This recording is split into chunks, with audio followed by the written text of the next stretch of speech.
Bom dia, eu sou Carlos Cabral e esse é o Cyber Morning Call, edição 881 de 9 de outubro de 2025.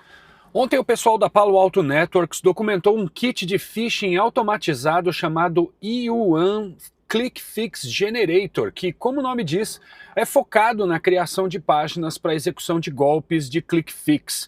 O click fix é uma modalidade de ataque de engenharia social que se tornou muito popular no último ano e consiste em persuadir as vítimas a copiarem e executarem comandos localmente, abrindo caminho para a instalação de malware.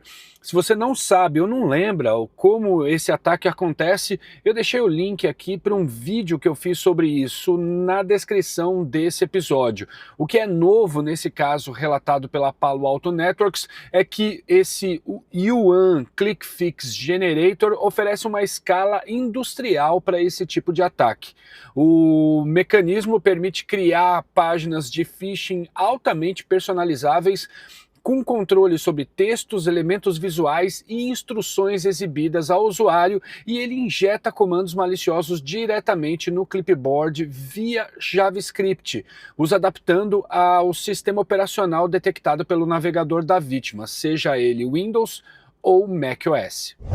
E o time da Trend Micro descobriu que um plugin desenvolvido pela Axis Communications para o software Autodesk Revit continha credenciais do Azure Storage embutidas em DLLs assinadas, condição que estava expondo as chaves de acesso no armazenamento em nuvem. Bom, vamos explicar quem são essas entidades.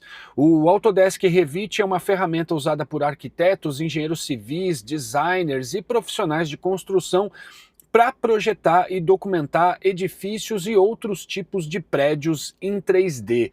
Já a Axis Communications é uma empresa que comercializa câmeras, sistemas para o controle de acesso físico e outros dispositivos voltados à gestão predial.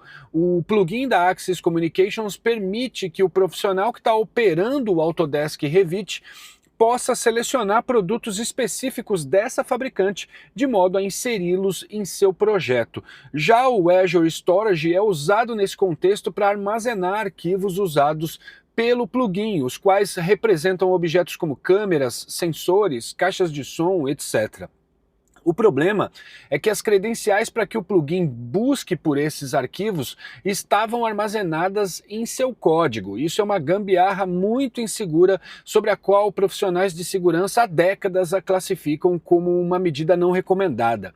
Isso permitia a leitura e a escrita nos repositórios da Axis Communications, inclusive com a capacidade de modificar instaladores do plugin, de modo que um atacante poderia substituir o instalador por uma versão trojanizada desse componente. O caso é emblemático do problema que vivemos envolvendo falhas na cadeia de suprimentos. A Axis Communications reconheceu a falha, revogou as credenciais comprometidas e publicou uma versão do seu plugin sem esse problema. E a Fortinet publicou um panorama sobre a evolução da família de ransomware Chaos, destacando versões mais recentes como o Chaos C++, que, como o nome sugere, foi feita em C++ em contraste com versões anteriores da ameaça que eram desenvolvidas em .NET.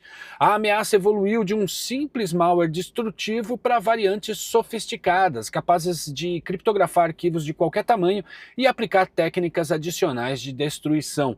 Com base em builders públicos, surgiram ramificações do Chaos, como as variantes Onyx, VSOP e SolidBit, que otimizam a criptografia e persistência. As TTPs são típicas de quadrilhas de double extortion, com a eliminação de backups, a movimentação lateral abusando de ferramentas legítimas, como a PS-Exec, e, segundo os pesquisadores, a facilidade de customização amplia o número de operadores da ameaça, incluindo ainda aqueles com baixa sofisticação técnica, o que aumenta o impacto e a frequência desses ataques. Por fim, o pessoal da Rapid7 documentou um novo grupo de ameaças denominado Crimson Collective.